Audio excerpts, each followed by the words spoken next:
வலிக்குது அப்படின்னு அதுல போக்கஸ் பண்ணீங்கன்னா உங்க மைண்ட் என்ன சொல்லும், வலிக்குதா அப்ப விட்டுரு, வலிக்குதா ரிலீஸ் பண்ணிரு, வலிக்குதா செய்யாத அப்படின்னு சொல்லி உங்களை கிவ் அப் பண்றதுக்கு தோணும். அப்ப நம்ம என்ன பண்ணுவோம், ஓ என்னால முடியல, எனக்கு வரல அப்படின்னு சொல்லிட்டு நம்ம ஸ்டாப் பண்ணிடுவோம். ஆனா இப்ப லட்சே நான் 10 செஞ்சு ஆகணும் அப்படின்னு சொல்லும் போது நீங்க கஷ்டப்பட்டு செய்யறீங்க தானே, எவ்வளவு கஷ்டப்பட மைண்ட் சொல்றதை கேட்காம. This is the mentality that you should have even you don't have any one instructing you, but செய்யுங்க கண்டிப்பா அப்படின்ட்டு. ஏன்னா இந்த சொல்றாங்களே இவங்க வந்து இப்ப நான் சொல்றேன் செய்யுங்க 10 செஞ்சு ஆகணும் அப்படின்றது வந்து மோட்டிவேஷன். மோட்டிவேஷன் அப்படின்றது வந்து எப்போதுமே நம்ம கூட இருக்காது. எது நம்ம கூட இருக்கும் எப்பயுமே நம்மளோட discipline. So you have to somehow overcome your mind. உங்க மைண்ட் வந்து என்ன சொல்லுதோ சர்டன் விஷயத்துல அது நல்ல விஷயமா தான் நம்ம கேட்கலாம். ஆனா மோஸ்ட் ஆஃப் த டைம் நம்ம மைண்ட் வந்து நம்மள கிவ் அப் பண்ண சொல்லும், வலிக்குதுன்னு சொல்லும், லெட் கோ பண்ணு அப்படின்னு சொல்லும். சோ நீங்க வந்து உங்க மைண்ட்ல வந்து அந்த மாதிரி விஷயத்த வந்து கேட்க ஆரம்பிச்சீங்கன்னா body automatically will let go. Suppose வந்து நீங்க பிரேக் பண்ணிடுவீங்க. அப்ப என்ன பண்ணணும் இதெல்லாம் நடக்கும் போது அப்படின்னா, எவ்வளவு கஷ்டமா இருந்தாலும் பரவாயில்ல 10 தானே நான் முடிச்சிடுறேன் அப்படின்னு சொல்லிட்டு என்ன சொல்லுங்க, தம் கட்டிட்டு, தம் கட்டுறதுன்னா ஹோல்டிங் யுவர் பிரெத். ஆனா நான் சொல்றது வந்து hold on to it while breathing in and out.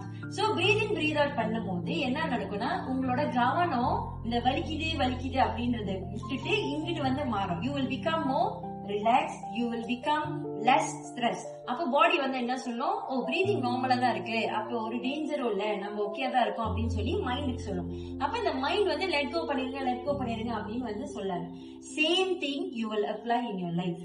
இதே மாதிரி ப்ராப்ளம் லைஃப்ல நிறைய வரும்போது நம்ம வந்து ஐயோ அது என்னால முடியல, இதான் பிரச்சனை, ஒரே பிரச்சனை இருக்கு, இது முடிஞ்சாது அது முடிஞ்சு இது முடிஞ்சு அப்படின்னு யோசிக்கும் போது all you have to do, take a deep breath and tell yourself you have to, இது ஒரு ஃபேஸ் தான், இது ஒரு என்ன சொல்லுவாங்க, ஒரு காலகட்டம், இந்த ஒரு டெம்போ, இந்த டெம்போ வந்து எப்படி இருந்தாலும் நான் தாண்டி போயிருவேன். இந்த டெம்போக்கு மட்டும் இப்ப அந்த 10 கவுண்ட் நான் சொல்றேன்ல, அந்த 10 கவுண்ட் மட்டும் நான் கஷ்டப்பட்டதுன்னா நான் முடிச்சிருவேன் அப்படின்ற அந்த மைண்ட் செட் வந்து நம்ம லைஃப்ல உள்ள எல்லா விஷயத்துக்கும் நம்ம வந்து அப்ளை பண்ணுவோம்.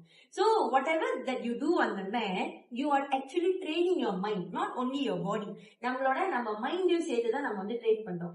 எதுக்கு, கஷ்டமான எந்த சிச்சுவேஷன் வந்தாலும் கிவ் அப் பண்ணாத, ஹெல்ப் வரும், இல்ல நீ இதை கடந்து போயிருவ அப்படின்றத வந்து இந்த ஆசனாலாம் செய்யும் போது உங்களுக்கு வந்து அந்த ஒரு என்ன சொல்லுவாங்க, ஒரு லெசன் கிடைக்கும். அந்த எக்ஸ்பீரியன்ஸ் தான் வந்து நீங்க இங்கே ட்ரெயின் பண்ணிட்டீங்களா உங்க மைண்ட. So when you go off the mat outside, face the real problem outside with people, work, relationship and all that, அதெல்லாம் நீங்க ஃபேஸ் பண்ணும்போது இதே மென்டாலிட்டி தான் உங்களுக்கு இருக்கும்.